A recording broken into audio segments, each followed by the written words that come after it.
दोस्तों, आज के इस लेख में हम जानेंगे कि गौतम बुद्ध ने ईश्वर के अस्तित्व को क्यों नकारा। ईश्वर है या नहीं, ये सवाल बुद्ध से कई बार पूछा गया था और हर बार उन्होंने अलग जवाब दिया।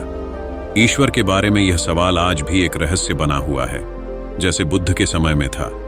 लोगों ने यह सवाल बुद्ध से कई बार पूछा, लेकिन उन्होंने कभी भी इसका स्पष्ट जवाब नहीं दिया।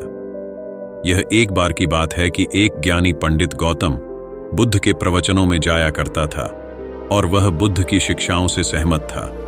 वह मानता था कि गौतम बुद्ध एक ज्ञानी पुरुष है। एक दिन जब बुद्ध ध्यान की मुद्रा में बैठे थे तो वह पंडित उनके पास गया और उनसे पूछा, बुद्ध, कृपया मुझे बताएं कि ईश्वर है या नहीं। मेरी आपसे विनम्र प्रार्थना है कि आप मेरे प्रश्न का मुझे सही उत्तर दें। ऐसा कहा जाता है कि बुद्ध ने कभी भी किसी प्रश्न का सीधा उत्तर नहीं दिया। उसके हर जवाब में एक रहस्य छिपा होता था। ज्ञानी पंडित ने कहा, मैं आपसे यह जानना चाहता हूं कि ईश्वर है या नहीं।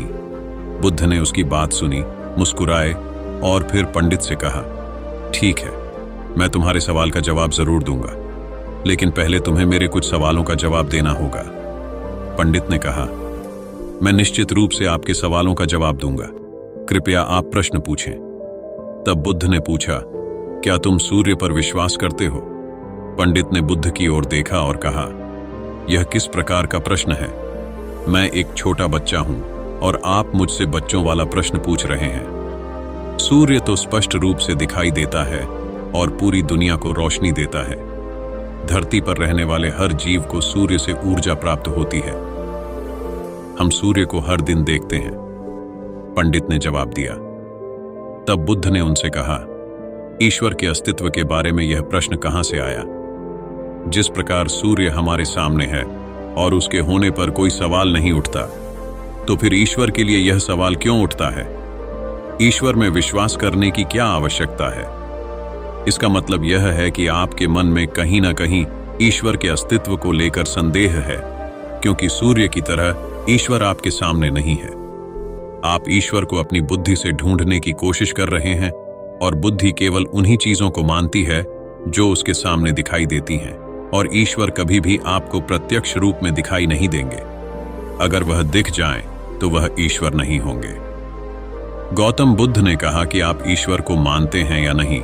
असल में यह प्रश्न ही गलत है, और गलत प्रश्न का सही उत्तर कैसे दिया जा सकता है? इसलिए यदि इस गलत प्रश्न के उत्तर दिए जाएं, तो वे उत्तर भी इस प्रश्न की तरह ही गलत होंगे। पंडित बुद्ध को सुनकर थोड़ा भ्रमित महसूस करते हुए बोले, बुद्ध, आप किस तरह की बातें कर रहे हैं? मुझे कुछ समझ में नहीं आ रहा है। बुद्ध ने जवाब दिया, अगर मैं सीधे शब्दों में कहूं तो इसका मतलब यह है कि ईश्वर को केवल माना नहीं जा सकता, बल्कि उसे जानना होता है। अगर तुम मुझसे यह प्रश्न पूछते कि मैं ईश्वर को कैसे जान सकता हूं, तो मैं तुम्हारी मदद कर सकता था।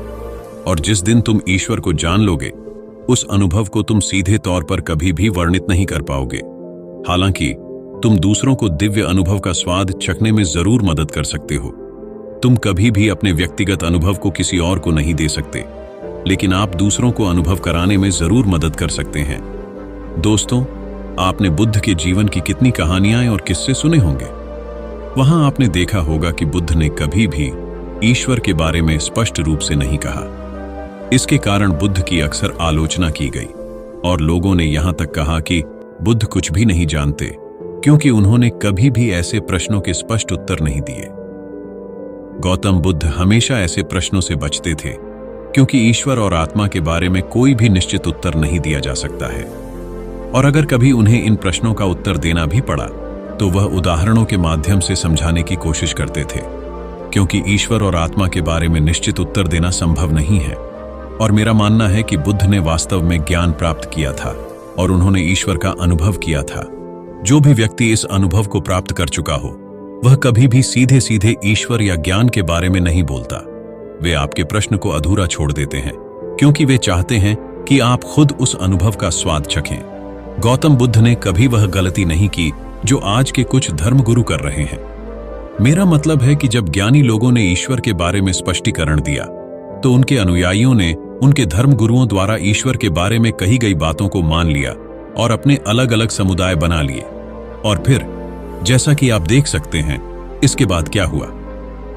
उन गुरुओं द्वारा दी गई प्रामाणिकता के आधार पर आज सभी वे समुदाय एक दूसरे के दुश्मन बने हुए हैं और हथियारों के दम पर यह साबित करना चाहते हैं कि उनका गुरु सही है, उनका ईश्वर सही है।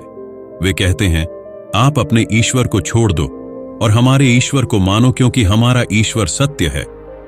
अगर कोई व्यक्ति ईश्वर की सीधी व्याख्या कर देगा तो अज्ञानियों की भीड़ उसे मान लेगी और खुद ईश्वर का अनुभव कभी नहीं करेगी। वह भीड़ केवल आपकी कही गई बातों के आधार पर किताबें लिखेगी और तलवारें उठाकर चल पड़ेगी, यह घोषणा करते हुए कि वे अपने समुदाय और धर्म को बढ़ाएंगे। शायद बुद्ध को इस बात का पता था, इसलिए उन्होंने कई बार ईश्वर के अस्तित्व को नकारा।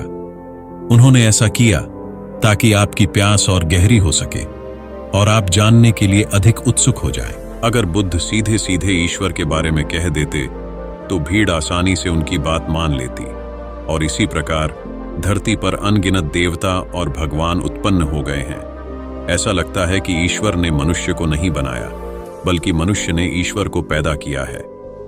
तो दोस्तों, गौतम बुद्ध की कहानी से हमें क्या शिक्षा मिलती है? यह कि हमें भगवान को सिर्फ मानना नहीं चाहिए, बल्कि उसे जानने और अनुभव करने की कोशिश करनी चाहिए। भगवान को जानने का सिर्फ एक ही रास्ता है और वह है ध्यान। जितना गहराई से आप ध्यान करेंगे, आपका भगवान के प्रति अनुभव उतना ही बढ़ेगा और आप अपने सभी प्रश्नों के उत्तर भी प्राप्त कर सकेंगे।